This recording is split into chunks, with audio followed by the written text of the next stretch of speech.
Looks like everyone's getting finished up. I'll tell you what, I had lunch. It was delicious. Like, oh, that's really good. I think it was a Rachel. I think that's the feminine version of the Reuben, I think. So, yeah, it was very tasty. And I had dessert too. Okay, how about the weather? The sun is shining and it isn't raining. Okay, we'll take it. So I was one of the lucky ones. I didn't lose any power, so I was lucky. I know some other people weren't as fortunate. Well, it's so nice to be back here and see all my friends. Kathy has asked me back again today. My name is Gail Griffith, and I'm with the Life Enrichment Program with Community College, and I go out to different adult independent living centers and do interesting presentations. So she has me back last year we did Legendary Ladies of Western Pennsylvania. Now these are just legendary ladies from anywhere. But we like Western Pennsylvania the best. So we'll get started with our first one is Amelia Earhart. Hopefully you are familiar with her. She is fondly known as Lucky Lindy.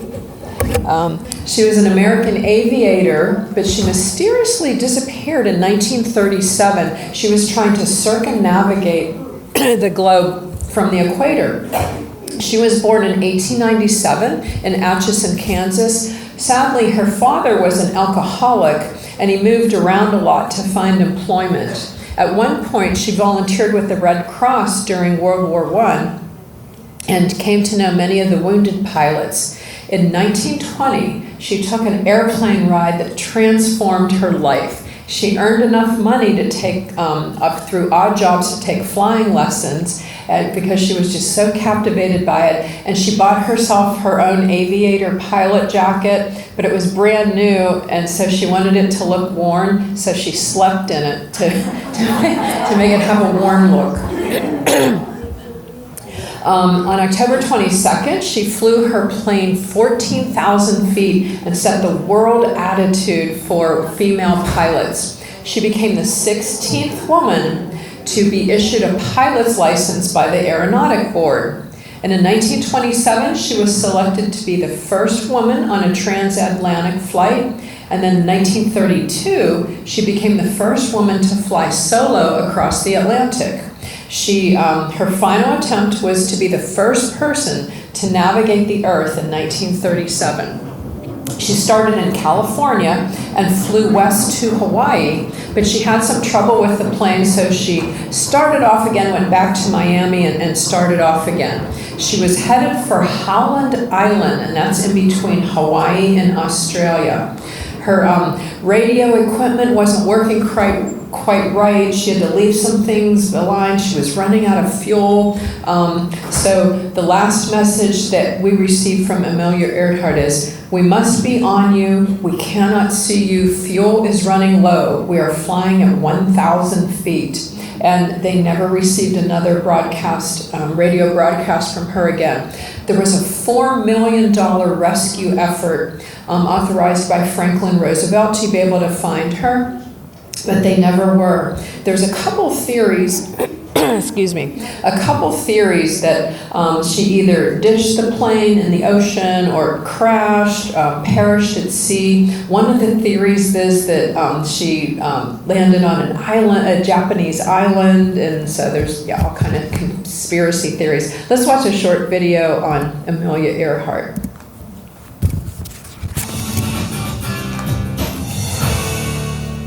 American aviatrix Amelia Earhart was born on July 24, 1897, in Atchison, Kansas.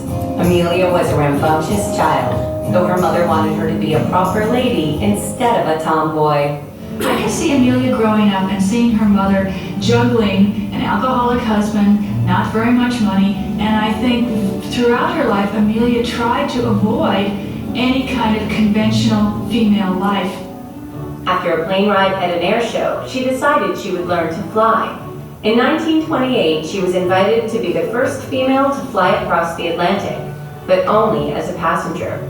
With pilot Bill Stultz and mechanic Louis E. Gordon, Earhart landed in the United Kingdom on June 17, 1928. Amelia was an instant sensation.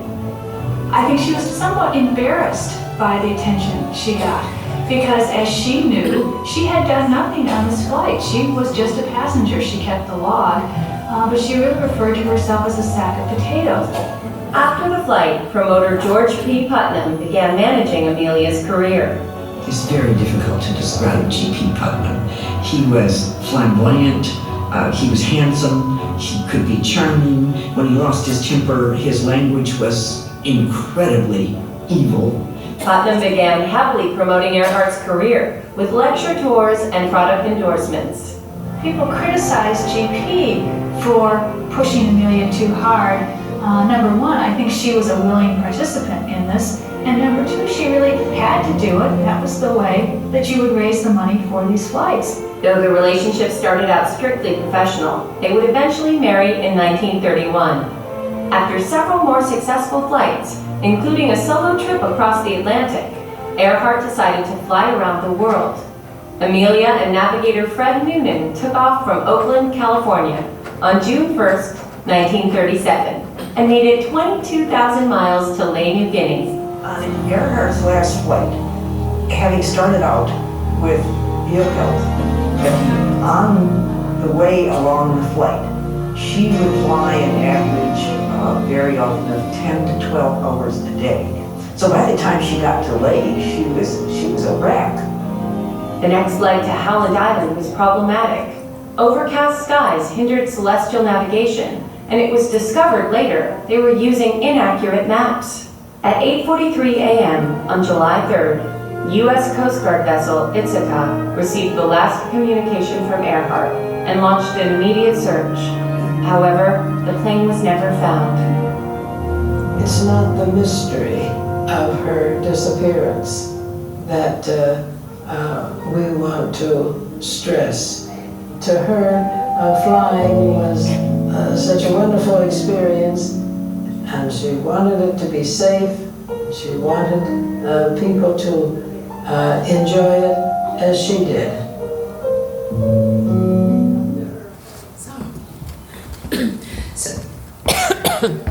So that's our girl Amelia Earhart, one of the early pilots in the United States with women. Another lady who you might not have heard of is a legendary lady by the name of Ada Lovelace. She was born in 1815, and she was the only legitimate child of Lord Byron, the poet. She was an English mathematician and writer known for her works on Charles Babbage's proposed mechanical general-purpose computer called the analytical engine. She was the first to recognize that the machine had applications beyond just pure calculation. She was a very gifted mathematician, and she was considered to be the first computer programmer that transformed our lives and businesses and things throughout the world. So we'll watch a short video on Ada Lovelace.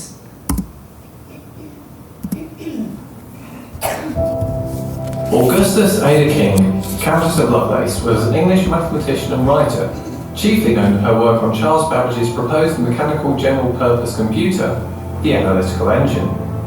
She was the first person to recognise that the machine could be applied to tasks beyond pure calculation.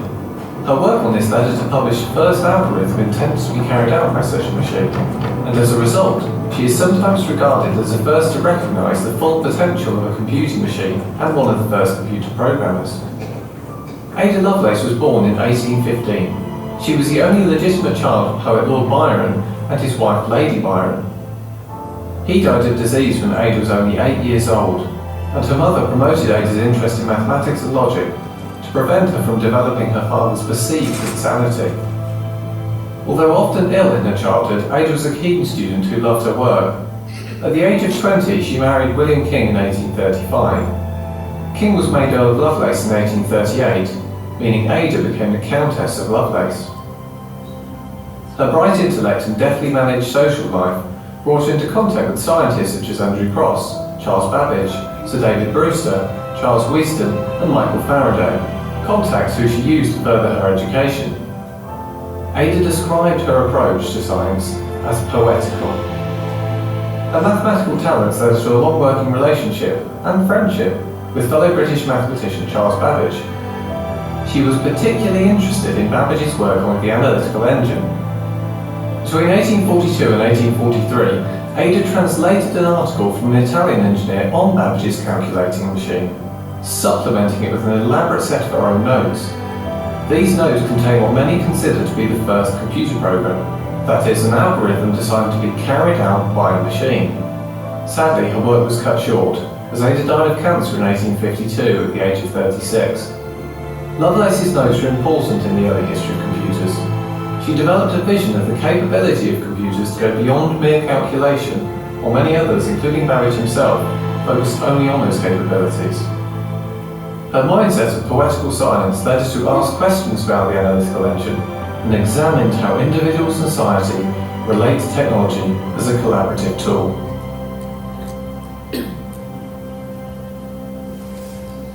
How about that? Did you know that the woman was the first computer programmer, Ada Lovelace, who is related to Lord Byron? That was so funny. Her mother didn't want her to take after her father and be a poet, be a mathematician, get a job. Our next legendary lady that's coming up is Madame Curie, Marie Curie. She changed the world not only once, but twice. She founded the new science of radioactivity, and she even invented that word herself, and her discoveries also launched a cure for cancer. She had an amazing array of accomplishments. She was the first woman to win a Nobel Prize, the first female professor at the University of Paris, and the first person, not just the first woman, the first person to win a second Nobel Prize. She was born in Warsaw, Poland, and she studied physics at the University of Paris, where she met her future collaborator and scientist, her husband Pierre. Together, they identified two new elements, radium and polonium, and she named the second one after her native Poland.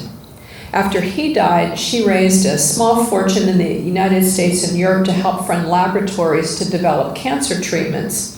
And she was also a woman of action and also an enormous intellect. During the First World War, she helped equip ambulances with X-ray equipment and often drive them to the front line herself. And the odds were always stacked against her.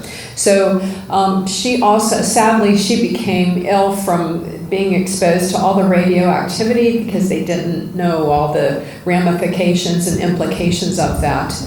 But she continued to work on that and also help other terminally ill patients. There is a Pittsburgh connection. Of course, there always has to be a Pittsburgh connection. About a century ago, University of Pittsburgh played host to this female scientist. In 1930, she shared the Nobel Prize for Physics, 1903, she shared the Nobel Prize for Physics with her husband, Pierre, and in the research for radiation. So Pitt Chancellor John Bowman conferred upon her a Doctor of Laws degree and a special convocation in 1921 at Soldiers and Sailors Hall. So that's Marie Curie. Also, President Warren Harding presented her with a symbolic gram of radium because of the first woman in the White House. And the Pitt Chancellor, W.J. Holland, was involved in a fundraising effort. She came here to help the fundraising effort to be able to fund the money for a research lab by the Standard Chemical Company, and also Pitt alumni Glenn Kammer and Henry Koenig supervised its production here. The company was founded in 1913, and it was the nation's first commercial producer of radium. And by 1920, they were producing more than 2/3 of the world's radium right here in Pittsburgh, and started by Madame Curie.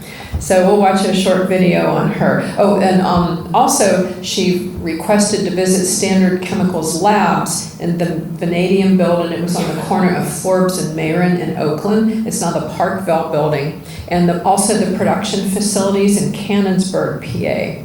when she toured here in the United States. We'll watch a short video on Madame Curie. Marie Curie was a pioneer in the field of radiation research and the first woman to win a Nobel Prize in 2 different categories. Mary Curie was a towering scientific intellect in a Victorian era when opportunities for women and opportunities for women academically especially were extremely few and far between. Marie Curie was born Maria Sklodowska in Warsaw, Poland on November 7, 1867 to a family of prominent educators. She had to study underground because she wasn't able to be accepted into the men-only University of Warsaw. She then had to leave the country to get her PhD. She was the first woman to receive a PhD degree from a French university. She came to Paris for her education and met Pierre Curie. Marie shared lab space with fellow scientist Pierre Curie. They were married in 1895 and had 2 daughters, Irene and Eve. Marie trained Irene to be her assistant, and in 1935, Irene won a Nobel Prize as well. Marie Curie and her husband began studying the radiation and the properties of uranium. Marie and Pierre's main discoveries were the ability to isolate the radioactive elements, which came from the uranium-based ore called pitchblende. They discovered 2 new radioactive elements, radium and polonium, which is named for Marie's country of birth, Poland. In 1903, Marie and Pierre were awarded the Nobel Prize in Physics, along with Professor Henri Becquerel. Marie was the first woman to win a Nobel Prize. Curie and her husband were absolutely single-minded in the pursuit of their research. In fact, when they were awarded the Nobel Prize, they refused to go and accept the prize personally because it would interfere with their research. Pierre Curie died from a horse carriage accident in 1906. Despite this loss, Marie continued their work and was offered her husband's teaching position, becoming the first female professor at the Sorbonne. Curie's research was key in understanding the effects of radioactivity and in quantifying those effects on living cells. She really established the field of radiation therapy for cancer. Marie Curie made history again when she was awarded the Nobel Prize in Chemistry in 1911. She was the first woman to win 2 Nobel Prizes. It was through Curie's research that medical use of X-rays became really a possibility. During the First World War, Marie Curie herself carried many portable X-ray pieces of equipment to the front lines to help the wounded. Curie founded the Radium Institute to continue her research. Due to her prolonged exposure to radiation, she contracted leukemia and died in 1934. Marie Curie is such a role model, especially for a woman in science. The impact of her work, the scientific integrity, and the drive that she had is truly an inspiration to all of us today. How about that? Marie Curie, and there's a Pittsburgh connection. And I have a little story about X-ray. I grew up in the Sharon area, that's a little bit north of here. And I remember we'd go shopping for shoes, and there was a store in Youngstown. I don't know if you remember, you could like stick your toe in there and you'd see an X-ray of your foot to see if like your shoe fit. Like, oh geez. So it's my little X-ray story. You guys remember that? Now we're going a little bit more in the science, and then we'll branch out into other different areas. But I started researching, and it's like, oh my gosh, this is like so interesting. I want to include everybody. So this next lady is Rosalind Franklin. I had never heard of her, but her research is very important to our life today. She was born in 1920 in England. And she discovered the double helix structure of DNA. You know, you see those like 2 strands together. So she was a crystallographer. She would study crystals, and there was a famous photograph 51, and it was an X-ray picture showing a dark cross of dots, and that was the signature image of the DNA strand. And the life-changing things that happen DNA sequences and medication and vaccinations and treatment from the DNA strand, it's all this lady's doing. So we'll watch a short video on Rosalind Franklin.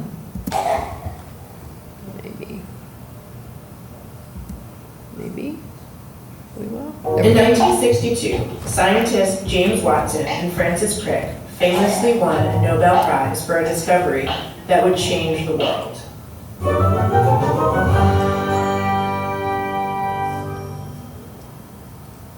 That discovery was that DNA, the molecule that carries the genetic code underlying every living thing, is composed of two chains that twist around each other to form a double helix. But part of what made that groundbreaking research possible was a photograph taken a decade earlier by a young and somewhat obscure Jewish researcher named Rosalind Franklin.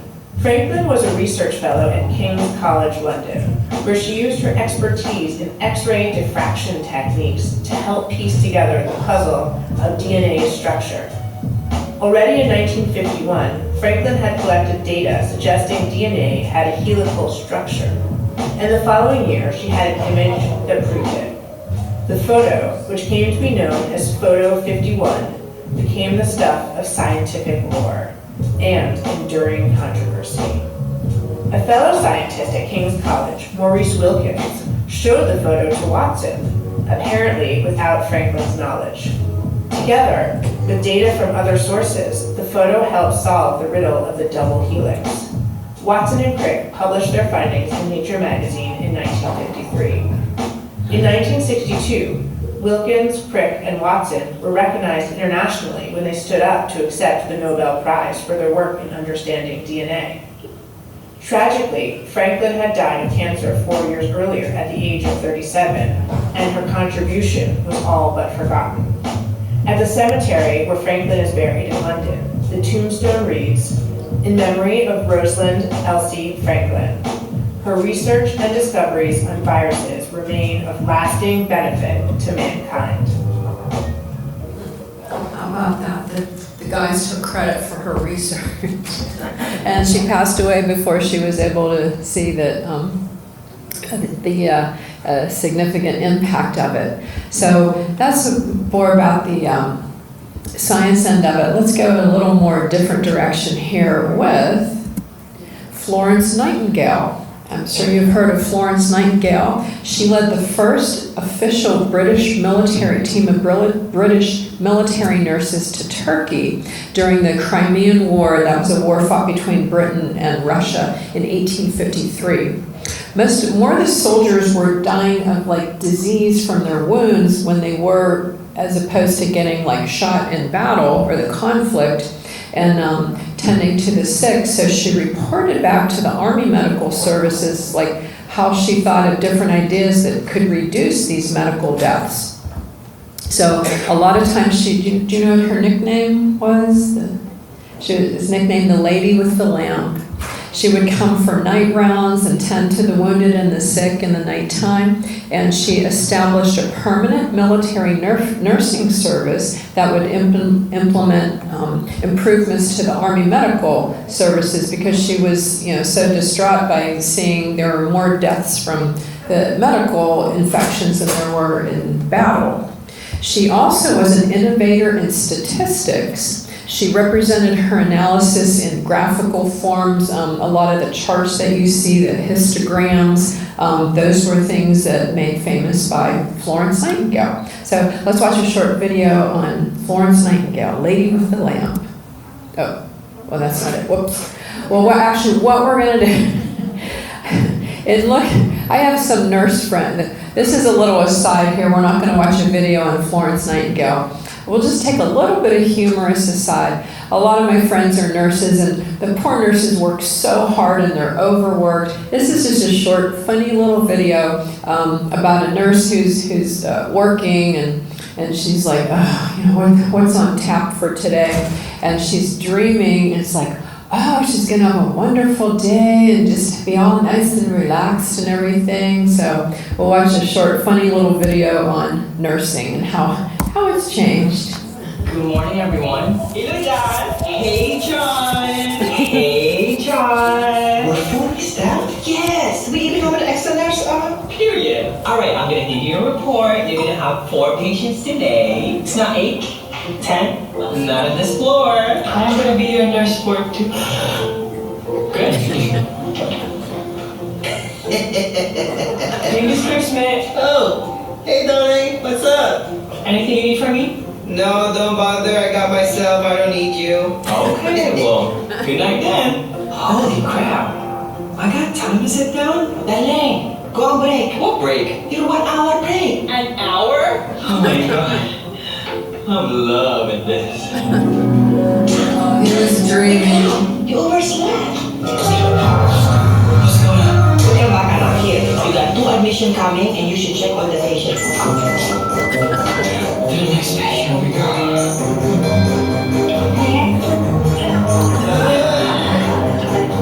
I'm getting big enough for this. Hello, Mr.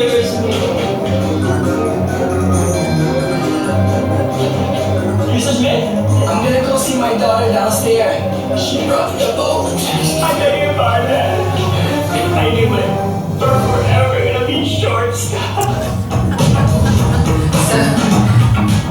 That was just a funny little video. You know, he's thinking like, oh, everything's going to be so wonderful. And then like everything was all crazy. So how nursing has changed from years back when Florence Nightingale founded it to today. Going along with the more European ladies of note, Joan of Arc.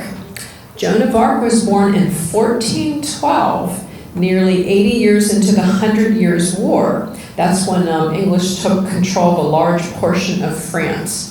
She convinced the future French king, Charles VII, that religious visions had instructed her to support him. So at age 17, she was sent to battle during the Siege of Orleans. And when the siege lifted shortly after, Joan of Arc was recognized as a religious figurehead and for the French victories, and she would advise them in military strategy. Sadly, she was eventually captured and put into English custody, and in 1431 she was found guilty of heresy and was burned at the stake. She became a French martyr and was canonized in 1909.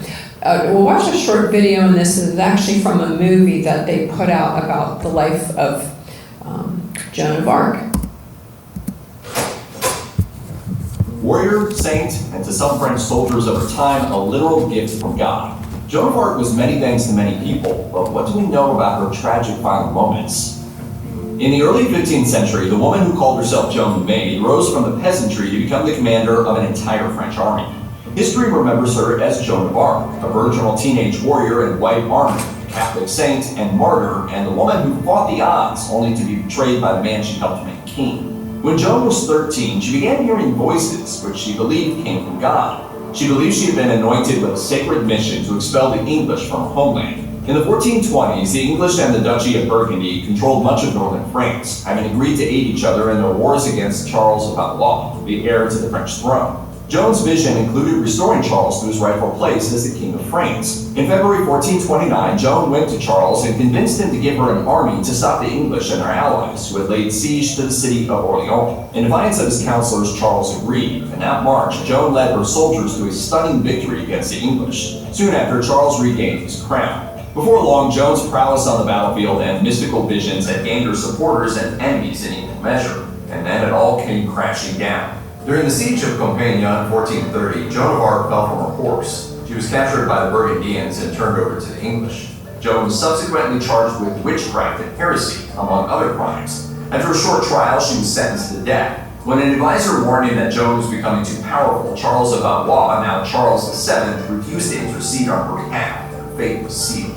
You, who claim to be my judges, you be careful, for you too one day will be judged. In May 1431, the 19-year-old Joan of Arc was taken to a place of execution in the old marketplace of the city of Rouen. As Joan walked to her death, she asked for a cross to hold. An Englishman in the crowd hastily crafted one from a stick and handed it to her. She kissed it, said a prayer, and slipped it into her clothing. Once she reached the top of the scaffold, she stood staring at a large crucifix held aloft by a priest. Joan continued to pray, keeping her eyes on the cross as the wood beneath ignited and flames leapt up around her. Those watching could clearly hear her voice above the intense roar of the fire. Jean Machu, the priest who comforted Joan at her execution, later recalled, and so she was taken and bound, still continuing praises and lamentations to God and the saints, and whose last word in departing this life cried in a loud voice, Jesus. After lighting the fire, the English executioner became overwhelmed with emotion and had to be led away. They took him to a nearby tavern where it took several strong drinks to calm his nerves. He later said that he had sinned gravely and repented from executing a saintly woman.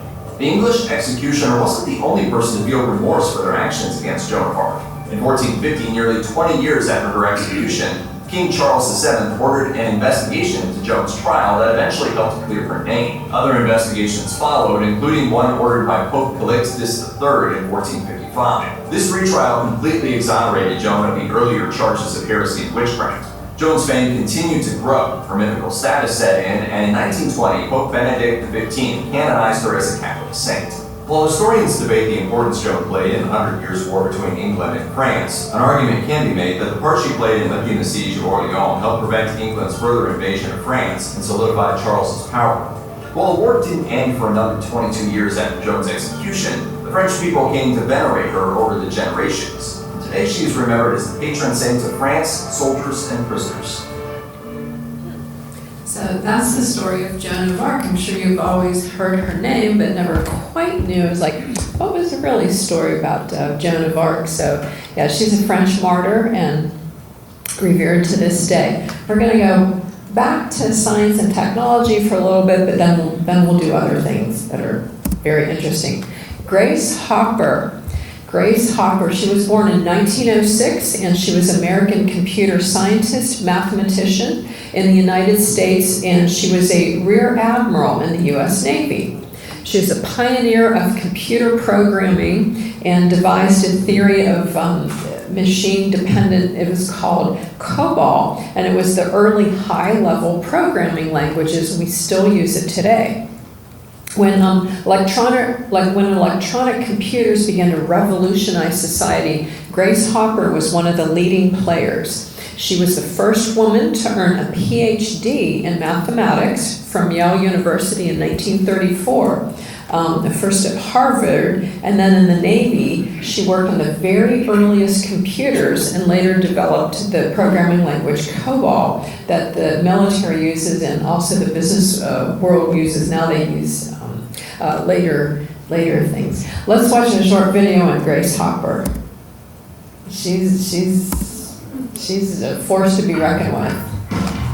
Grace Murray Hopper, the grandmother of computer programming, was born on December 9, 1906.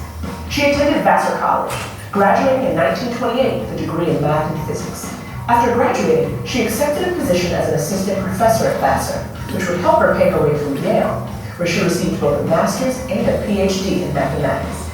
Satisfied with 3 math degrees under her belt, Hopper went back to Vassar, now as a full-time professor. She spent the next 10 years molding young minds. And then World War II broke out. Hopper wanted to do her part in the war effort, so she applied for the WAVES program, which stood for Women Accepted for Volunteer Emergency Service. It was basically the first program that expanded women's wartime roles beyond nursing and administrative duties. And in 1943, she was accepted to WAVES and joined the U.S. Naval Reserve. She was then assigned to work on the MARC series of computers at Harvard. The Mark I was one of the first electromechanical computers used in war efforts, and the first of its kind produced in the United States. While working on the Mark II, Hopper discovered an unusual glitch. One day, the computer inexplicably shorted out due to a moth stuck in the hardware. The bug was removed, and Hopper referred to this solution as debugging the computer. Finally, in 1952, she revolutionized computer programming as we know it. She and her team invented the first compiler, a program that converted common sense commands into binary computer language. This blew the doors off computer programming. Every subsequent programming language is built on her work. It is no exaggeration to say that we owe computer programming as we know it to Hopper. At 60, Hopper retired from the Navy with more than 2 decades of naval service under her belt. But her retirement didn't last long. Less than a year later, Uncle Sam came calling again, asking her to come back to standardize COBOL for the Navy. Always the dutiful patriot, Hopper returned to active service for another 20 years. Grace Hopper died on January 1st, 1992. In her later life, when asked what her greatest accomplishment was, Hopper was known to respond, "All of the young people I trained." Not only was she the inventor of the COBOL computer language, she also helped other women and mentored them and the young people to learn that also. So we'll take a little break from the science and technology. Let's move on to a different area and legendary lady, women of no. I found a funny little video on computers. Watch this, see if you can ever relate to this. If you've ever worked on the computer and had trouble with it and got really frustrated, we'll watch this guy. It's just, wait, maybe we won't. Let's go here. Let's watch this video.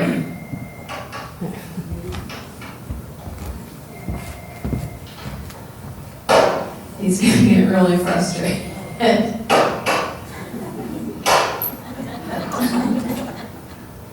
Oh boy.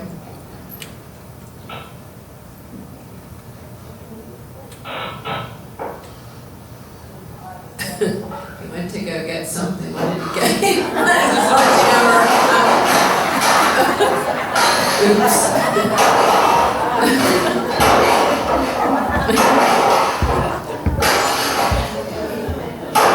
Did you ever feel like doing that sometime when you're trying to log in and can't get through? Yeah. That was an IBM ad. So I just thought that was interesting. Okay, so we're taking a little break from technology and let's talk about a legendary lady in the arts, Frida Kahlo. She was born in 1907. She was a Mexican painter known for her many self-portraits and works inspired by nature and artifacts from her country of Mexico. She was a Mexican artist whose striking and distinctive works combine gender and class and identity with her symbols of her nations. She went on to become a very important figure for social causes, including feminine rights. Let's watch a short video on Frida Kahlo.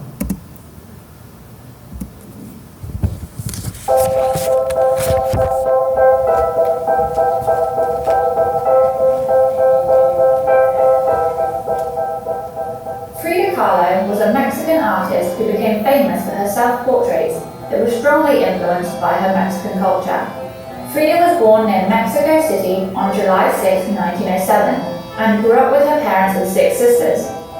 At age 6, Frida contracted a disease called polio, which damaged her right leg and meant she couldn't leave her bed for 9 months. So instead of playing with her sisters, she spent most of her time alone.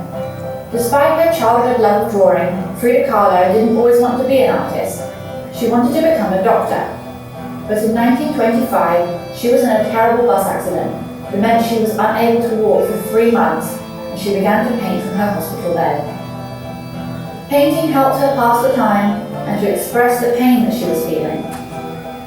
Frida wanted to know if she was talented enough to become a professional painter, so she approached artist Diego Rivera for an opinion on her work. The 2 artists eventually got married in 1929. They both continued to paint and became very successful artists. In 1931, Diego was asked to paint a mural in San Francisco, so Frida and Diego moved to America. They lived there for 3 years. Diego wanted to stay, but Frida was very homesick and unhappy, so they soon moved back to live in Mexico. Her unhappiness in her life in America can be seen in her paintings. Frida Kahlo is most famous for her many self-portraits. She used her art to express her emotions in various moments of her life and to reflect the lifelong pain she felt after her accident. She was very proud of her Mexican heritage, and this is also shown in her paintings, which feature bright colors, dramatic symbols, and traditional Mexican clothing. Frida Kahlo died in 1954 when she was 47 years old. She is remembered as a strong woman who used her art to overcome her circumstances and to accomplish great things despite her struggles, and she inspires artists to this day to express their emotions through their art. I just love all the bright colors that she used in the folklorico type of style that she would do her paintings in. Oh boy. So we do have another science one. Sorry, I was like heavy on sciences today. Lisa Meitner. Lisa Meitner, she was born in 1878 and was an Austrian-Swedish nuclear physicist who was instrumental in the discovery of nuclear fission. And that's what the atomic power plants use. And as a Jewish woman, first she was Jewish, she was doubly disadvantaged during her scientific career in Nazi Germany. So she fled to Sweden in 1938, and she had her plea for help. She received some funds to be able to be a research coordinator. By 1935, her theories and research work had paid off, and she realized the practicality of the atomic bomb. So let's watch a short video on Lisa Meitner. On the 6th of August, 1945, an aircraft took off that would make history. On board, a weapon with unprecedented destructive power. Its goal, Hiroshima. The discovery of nuclear fission made this bomb possible. Never before in the history of mankind has science created an instrument capable of extinguishing humanity. This was made possible by nuclear fission. She felt responsible for developing the American atom bomb and also for its use. Of course, she suffered. Dear Otto, it's not easy to put into words the greatest monstrosity that has happened to me since my escape from Germany. The Americans have dropped this new bomb on a city in Japan, a bomb that is based on our knowledge of nuclear fission. Today, a reporter appeared in front of my house and wanted to know how I feel as the mother of the atomic bomb. I feel hurt and polluted. All I did with you was describe a physical process. Lisa Meitner was the scientist who discovered nuclear fission. She never received a Nobel Prize, but an element on the periodic table was named in her honor. She was born in 1878 in Vienna, the capital of Austria, and her family was Jewish. At that time, only a few women were allowed access to higher education, and Lisa was one of them. She even obtained a doctorate from the University of Vienna. Later, she moved to Berlin, where she took classes with the physicist and mathematician Max Planck, who was recognized as one of the great scientists of the time for laying the foundations of quantum theory. She later met the chemist Otto Hahn, with whom she worked for approximately 30 years, conducting experiments with radioactive materials. Among their collaborations, one research on the properties of chemo stands out, as well as the discovery of protactinium, a metallic element on the periodic table. Over time, both were recognized within the scientific community. Even Albert Einstein expressed his admiration for the work of Dr. Meitner, comparing it to that of the scientist Marie Curie, a Nobel laureate in both physics and chemistry. She later became a physics professor at the University of Berlin, but had to leave her position when Hitler came to power. She fled the country and moved to Sweden. There, she continued to communicate with Hahn through letters and occasional face-to-face meetings where they shared the results of their experiments. In one of these meetings, they discovered that by adding neutrons to uranium atoms, they could split into lighter elements, contrary to the previous belief that they would become heavier. Dr. Meitner calculated the energy released during this process and, along with her nephew, physicist Otto Frisch, described nuclear fission. This work later enabled the development of nuclear weapons. Otto Hahn published the research results without including the name of Dr. Meitner as a co-author. In 1944, the Royal Swedish Academy of Sciences recognized him with the Nobel Prize in Chemistry for this project. Lisa Meitner never received a Nobel Prize, but she was invited to participate in an international group of scientists in the Manhattan Project, a research effort during World War II to develop an atomic bomb. She refused to get involved and criticized those who used her research for the creation of weapons. In 1966, she was awarded the Enrico Fermi Medal, a prize given by the U.S. government to scientists for their work related to the use and production of energy. After some time, Meitner moved to Cambridge, England, where she passed away in 1968. More than 10 years later, German researchers discovered a chemical element and named it Meitnerium in recognition of the scientist's career. Today, Lisa Meitner is the only woman in history to have an element on the periodic table named in her honor. How about that?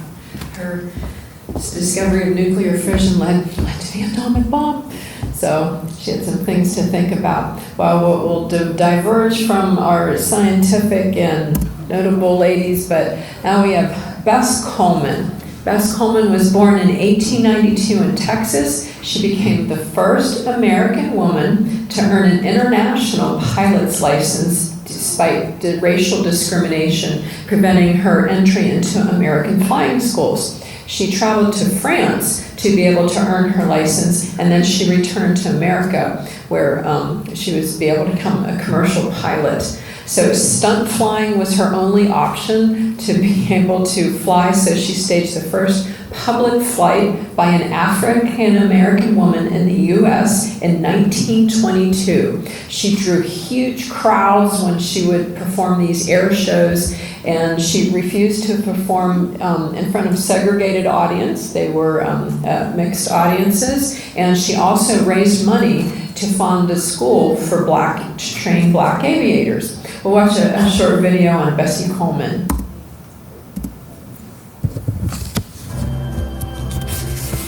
You've heard of Amelia Earhart, right? Of course you have. But have you heard of Bessie Coleman? I think so. So let's fix that, because not only is her story inspiring and impressive, but it's first. She got her pilot license 2 full years before Amelia Earhart. And if you think it was hard to be a woman pilot when there were hardly any in the entire world, imagine being a black woman pilot at a time when America was still very much segregated. But here's what you're going to learn about Bessie Coleman.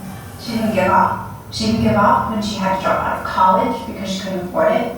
She didn't give up when she had to move to a different city, Chicago. She didn't give up when she had to become a manicurist, something she hadn't aspired to do. No, she became the best one, the most popular. And she didn't give up in the summer of 1919 when Chicago experienced the worst race riot in history. And she didn't give up when every flying school in America turned her down because of her gender and the color of her skin. Instead, she sought help. She went to the publisher of the Chicago Weekly Defender, a historic black newspaper, and took his advice, and his advice was not easy. He told her to get another job, take French classes, and apply again into aviation schools. But this time abroad, and it worked. She was accepted on her own merit by France's most prestigious flight school, and she graduated, becoming the very first American of any race or gender to earn her license. And she inspired generations of men and women aviators around the world. How about that? She never gave up. Sounds like she had insurmountable odds, but she kept going and never gave up. We'll get back to Clara Barton in a minute. Junko Tabei. She, as you can see from the picture here, born in 1939, she was a Japanese mountaineer, author, and teacher, and she was the first woman to reach the summit of Mount Everest and ascend the 7 summits to climb the highest peak on every continent. In 1975, she became the first woman to reach the summit of Mount Everest, at a place she described as like being smaller than a yoga mat. Like, okay. And it wasn't an easy climb. She faced criticism for leaving her young daughter at home when she set off for Nepal. And she was part of the first all-female climbing team to be awarded a permit to be able to climb Mount Everest. And there were news, she made headlines, it was all over the newspapers, and she became a symbol for women's empowerment. So we'll watch a short little video on Junko. She reached heights no woman before her had conquered. Small in stature, but Junko Tabei was a giant in the mountaineering world. The first woman to stand at the highest peak of them all, Everest, in 1975. I thought, this is the top. I don't have to walk anymore. In 1992, she also became the first woman to complete the 7 summits, reaching the highest peaks on the 7 continents. She was still mountaineering last year, despite undergoing treatment after being diagnosed with cancer 4 years ago. Under failing health, Tabei remained a dedicated campaigner for the environment. Her goal was to climb the tallest mountains in more than 190 countries, accomplishing at least 4 last year, but she fell short of her aim. Junko Tabei died in Tokyo on Thursday. She was 77. Virginia Langenberg, BBC News. How about her? She's a tiny little Japanese woman, boy. She just climbed Mount Everest and the 7 peaks, and why not? She wanted to climb highest mountain in every country. That was something else. Another athlete that we can talk about is Gertrude Ederle. She was an American competition swimmer, an Olympic champion, and the world record holder in 5 events. And in 1926, she became the first woman to swim across the English Channel. And among some of her nicknames were Queen of the Waves. She trained daily in freezing water, and she just pushed her body to new limits. The time she set for the cross-channel swim, listen to this, 14 hours and 31 minutes. Swimming in cold water in the English Channel was faster nearly than 2 hours set by a previous male record holder who held that. So yeah, she proved that female sportsmen were more than capable of taking on challenges. So we'll watch a short little video on Gertrude Ederle. Maybe not.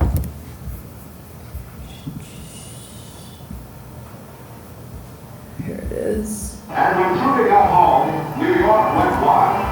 At City Hall, near Jimmy Walker, compared her crossing the Channel with Moses crossing the Red Sea, Caesar crossing the Rubicon, and Washington crossing the Delaware. All of us collectively said, how did we not know about her? What she did was so monumental, and at the time that she did it in, and probably changed women's sport in a way that she could never have imagined. And then people don't really know about her now, and it was only 100 years ago, which seems just bonkers. But it feels really wonderful to be reintroducing her to people now. I'm going to swim the English Channel. No, I'm I wasn't asking. Please pass the bread. They don't want us to be heroes. They don't want us to be anything.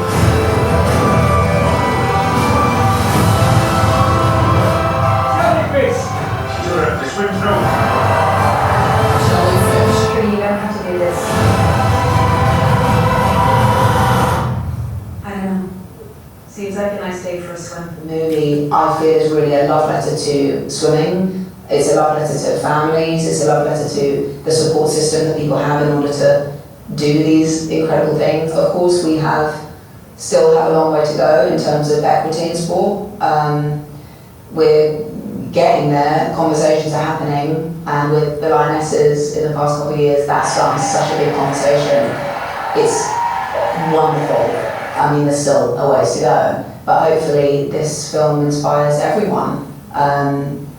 If you've been told you can't do it, if you've been told no, if you feel like your dream is unattainable but you want to try, you just try.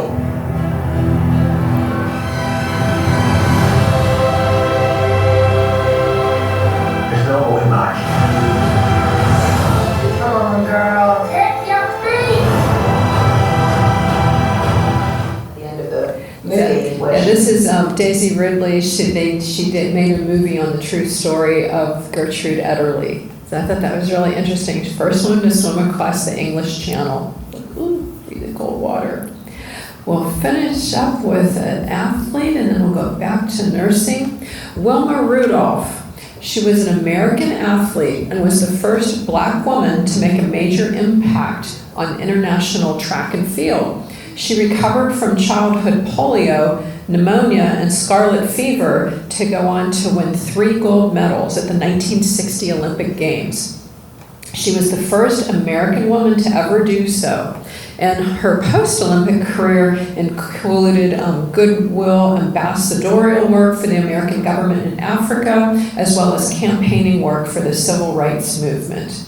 As we talk about our legendary ladies, I thank you very much for your time and attention today. You guys were a great audience. I hope you learned a little bit about the different types of legendary ladies that we had in the athletic and science field and artist field and nursing, and have a nice rest of the day. I think we've got some sunshine out there. So thank you.